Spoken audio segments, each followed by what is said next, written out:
আসসালামু আলাইকুম প্রিয় দর্শক, শুভেচ্ছা সহ স্বাগত জানাচ্ছি চ্যানেল আই সংবাদে এবং সংবাদ কক্ষে আপনাদের সাথে আছি আমি ফাহমিদা দোলা। আর বিস্তারিত সংবাদের শুরুতেই জানিয়ে দিচ্ছি ফ্রেশ প্রিমিয়াম টি সংবাদ শিরোনামগুলো। রাজধানীতে মৃদু শৈত্যপ্রবাহের কারণে দুর্ভোগে কেটে খাওয়া মানুষ, কয়েকটি বিভাগে বৃষ্টির পূর্বাভাস থাকায় সারা দেশের তাপমাত্রা আরও কমে যাওয়ার আশঙ্কা। বাংলাদেশকে সহজ শর্তে আরও $700 মিলিয়ন ঋণ দিতে আগ্রহী বিশ্বব্যাংক, পররাষ্ট্রমন্ত্রীর সঙ্গে সংস্থার আবাসিক প্রতিনিধির বৈঠক।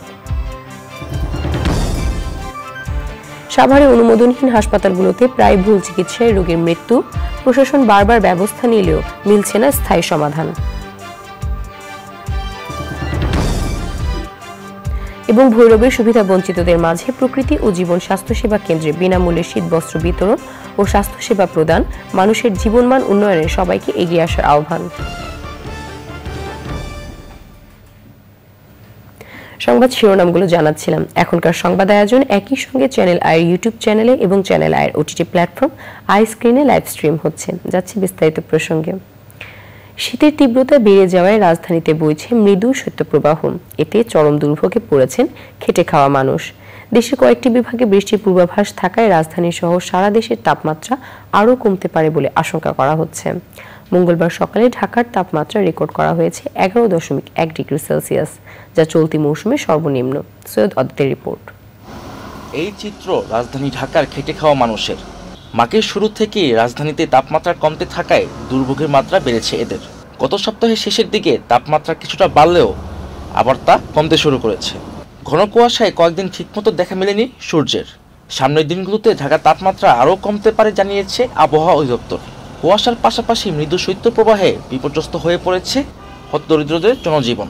ভাই শীত আমাদের প্রচুর শীতে পুরা গাড়ি চালাইতে পারি না, খুব কষ্ট হয় গাড়ি চালাইতে। এত রাত্রে শীতের মধ্যে বাড়িছি, আমাদের তো কর্ম করে খাইতে হইব। আপনার সব কিছুই দাম, নাহলে তো আমরা চলতে পারবো না। শীতে এবার শেষ, কাঁফা নিয়ে ঘুমাইতে না, কম্বল নাই, একটা কম্বল দিছে পাতলা ছিঁড়া। আজ দেশে কয়েকটি বিভাগে বৃষ্টির পূর্বাভাস দিয়েছে আবহাওয়া অধিদপ্তর। বৃষ্টিতে রাজধানী সহ সারা দেশে তাপমাত্রা আরও কমতে পারে বলে আশঙ্কা করা হচ্ছে। শীতের তীব্রতা বেড়ে যাওয়ায় অসহায় হয়ে পড়েছেন রাতে দিনমজুররা। শীতবস্ত্র না পেয়ে খোলা আকাশের নিচে খড়কুটো জ্বালিয়ে শীত নিবারণের চেষ্টা করছেন ছিন্নমূল মানুষ।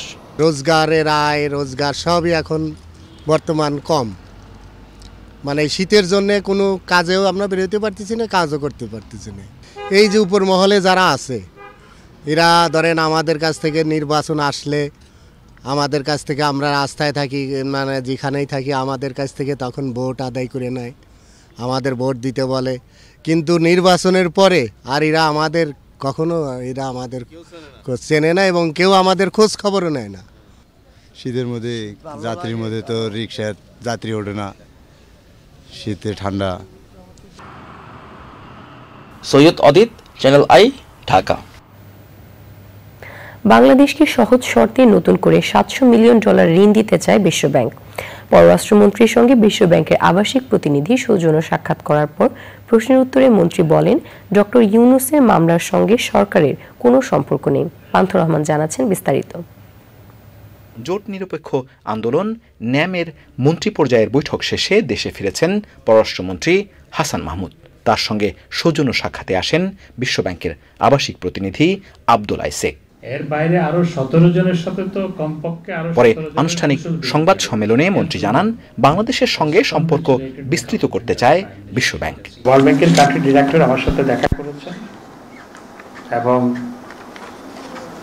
এটি মূলত সৌজন্য সাক্ষাৎ ছিল। তবে তারা বাংলাদেশকে নতুনভাবে আরো $700 মিলিয়ন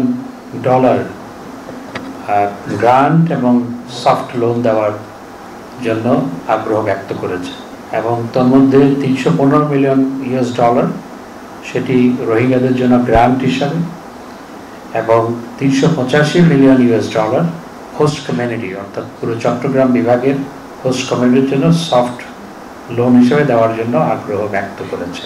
মামলা নিয়ে ডক্টর ইউনূসকে হয়রানি না করতে যুক্তরাষ্ট্রের কংগ্রেসম্যানদের চিঠির বিষয়ে পররাষ্ট্রমন্ত্রী বলেন, এটি সরকারের বিষয় নয়। ডক্টর মোহাম্মদ ইউনূস সাহেব প্রতি আমি যথাযথ সম্মান রেখে শ্রদ্ধা রেখেই বলতে চাই, এখানে তো সরকার কোনো মামলায় পক্ষ নয়, এটি প্রাইভেট পিপল, এগ্রিড পিপল যারা শ্রমিক তারা মামলা করেছে এবং সেই মামলায় সেখানে তার শাস্তি হয়েছে।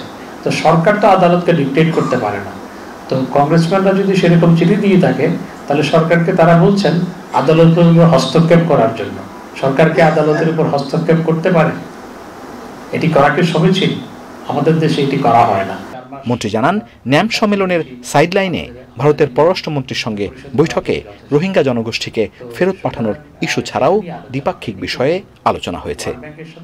পান্থর রহমান, চ্যানেল আই, ঢাকা। সাভারে প্রায় ভুল চিকিৎসায় রোগীর মৃত্যু হচ্ছে, আর এর বেশিরভাগই ঘটছে অনুমোদনহীন ছোট ছোট হাসপাতালগুলোতে।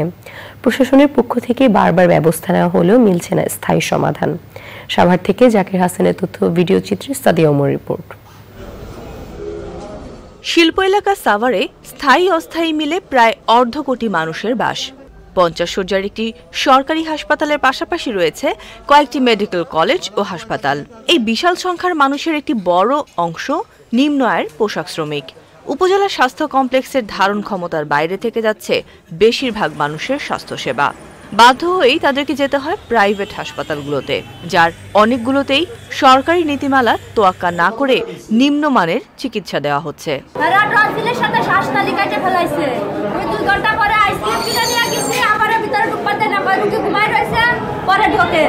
আমরা যখন নিছি 3-4 দিনের মাথায় আমরা এখানে কাজ চলতেছে, তখন স্যারেরা আসছিল ওনারা কি বলে গেছে ইন্সপেকশন, ওনারা বলছে যে কাগজপত্র জমা দিয়ে যখন ওয়েটিং ফর ইন্সপেকশন দেখা তখন আমাদের সাথে কথা বলে এটা স্টার্ট করা। উপজেলা স্বাস্থ্য প্রশাসন বলছে অনেক ক্ষেত্রে এসব চিকিৎসা কেন্দ্র একবার বন্ধ করে দেওয়ার পর আবার ভিন্ন জায়গায় ভিন্ন নামে কার্যক্রম শুরু করে। একটি হাসপাতাল চালু রাখার জন্য যে সকল ক্রাইটেরিয়া ফিল আপ করা দরকার মানসম্মতভাবে মানুষকে সেবা দেওয়ার জন্য, যদি আমরা পাই যে পূর্বে লাইসেন্স পেয়েছেন কিন্তু এখন মানসম্মত নয়, আমরা কিন্তু তাদেরকেও কিন্তু লাইসেন্স পাওয়ার জন্য আবেদন কিন্তু ফরওয়ার্ড করব না যতক্ষণ পর্যন্ত আমাদের ক্রাইটেরিয়া ফিল আপ না করা হয়।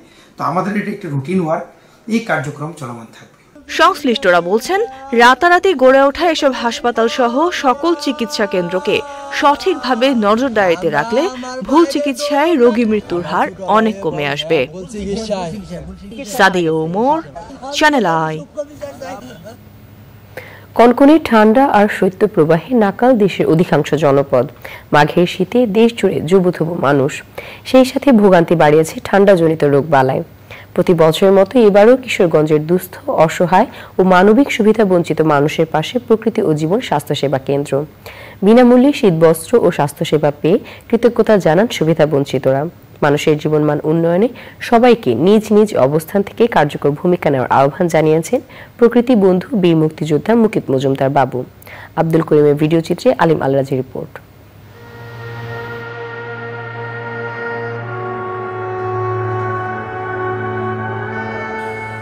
মাঘের তীব্র শীতে কাঁপছে দেশ। হিমেল বাতাস আর শৈত্যপ্রবাহে মানুষের ভোগান্তি বেড়েছে অনেক গুণ। এরই সাথে পাল্লা দিয়ে বাড়ছে ঠান্ডাজনিত রোগের প্রাদুর্ভাব। স্থবিরতার পর্দা নেমেছে নিম্ন আয়ের মানুষের জীবন জীবিকায়। দেশের অন্যান্য জেলার মতো শৈত্যপ্রবাহ আর শীত জেঁকে বসেছে কিশোরগঞ্জেও। চলতি মৌসুমে বেশ কয়েকবার নিম্ন তাপমাত্রার রেকর্ডও হয়েছে। এমন বাস্তবতায় এখানকার প্রান্তিক দুস্থ মানুষের পাশে প্রকৃতি ও জীবন স্বাস্থ্যসেবা কেন্দ্র।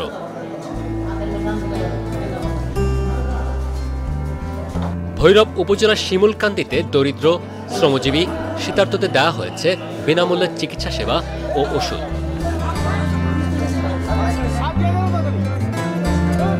ঘরের পাশে চাহিদা মতো সেবা পেয়ে সন্তুষ্টি জানিয়েছেন সুবিধাবঞ্চিত মানুষ।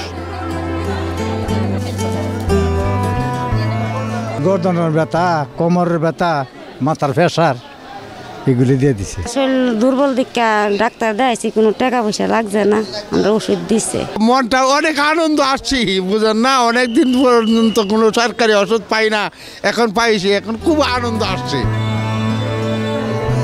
ঊর্ধ্বমূল্যের বাজারে টিকে থাকার যুদ্ধেই যাদের জীবিকার অধিকাংশ ব্যয় হয়, এমন পরিস্থিতিতে বিনামূল্যে কম্বল পেয়ে তাদের মুখে ফুটেছে উষ্ণতার হাসি। আয়োজনের সহযোগী ভৈরব পরিষদ ভেনিস। কম্বল পাইছি, ওষুধ পাইছি, আমার খুব ভালো লাগছে। কম্বল পাইছি, ওষুধ পাইছি, চিকিৎসা করছি। প্রান্তিক মানুষের পাশে দাঁড়ানো স্বস্তি জানিয়েছেন বিশিষ্টজনরা। প্রথমে কৃতজ্ঞতা স্বীকার করছি চ্যানেল আই কর্তৃপক্ষ, প্রকৃতি ও জীবন ফাউন্ডেশন এবং ভৈরব পরিষদ বেনিশকে। তারা একটি সময় উপযোগী উদ্যোগ নিয়েছে। আমার ইউনিয়নের শত শত মানুষ সামাজিক সহায়তার কারণে তারা অত্যন্ত আনন্দিত এবং খুশি। ধন্যবাদ জানাই চ্যানেল আই এবং প্রকৃতি জীবন ফাউন্ডেশনকে এমন সুন্দর একটা আয়োজন করার জন্য।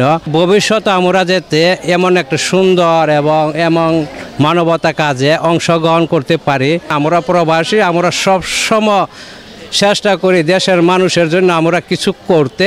দেশের টেকসই ভবিষ্যৎ বিনির্মাণে সবাইকে সাধ্যমতো এগিয়ে আসার আহ্বান জানিয়েছেন প্রকৃতি বন্ধু বীর মুক্তিযোদ্ধা মুকিত মজুমদার বাবু। আমরা সারা দেশব্যাপী এই শীতবস্ত্র বিতরণ করছি চরাঞ্চল এবং বিভিন্ন জায়গায়।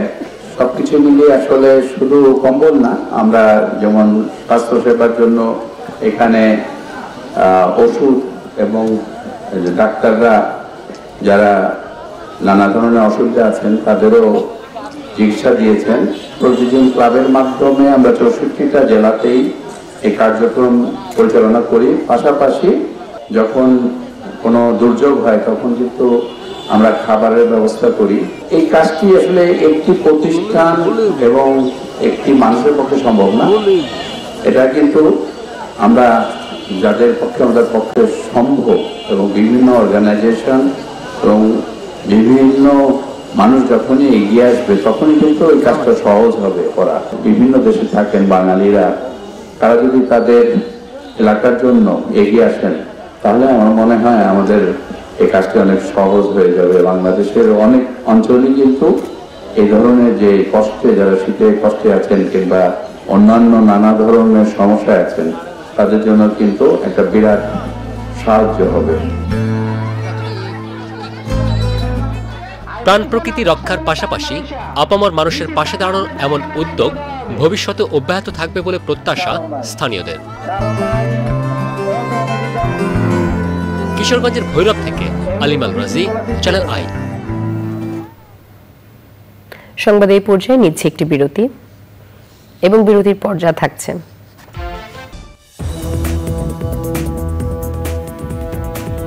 বিরতির পর আবার আমন্ত্রণ চ্যানেল আই সংবাদে। এবারে কৃষি সংবাদ।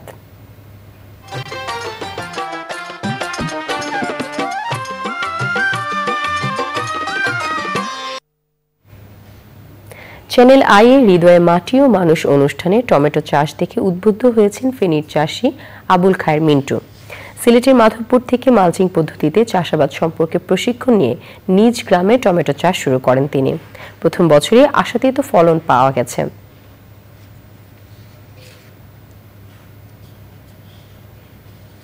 এখন দেখবেন প্রকৃতি সংবাদ।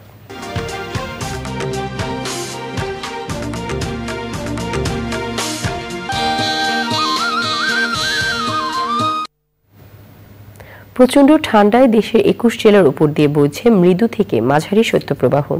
প্রতিনিয়ত তাপমাত্রা কমতে থাকা, ঘন কুয়াশা আর হিমেল হাওয়ায় বিপর্যস্ত মানুষের স্বাভাবিক জীবনযাত্রা। যমুনার তীরবর্তী সিরাজগঞ্জেও বেড়েছে শীতের তীব্রতা। তীব্র শীতে বিপাকে প্রান্তিক ও খেটে খাওয়া মানুষ।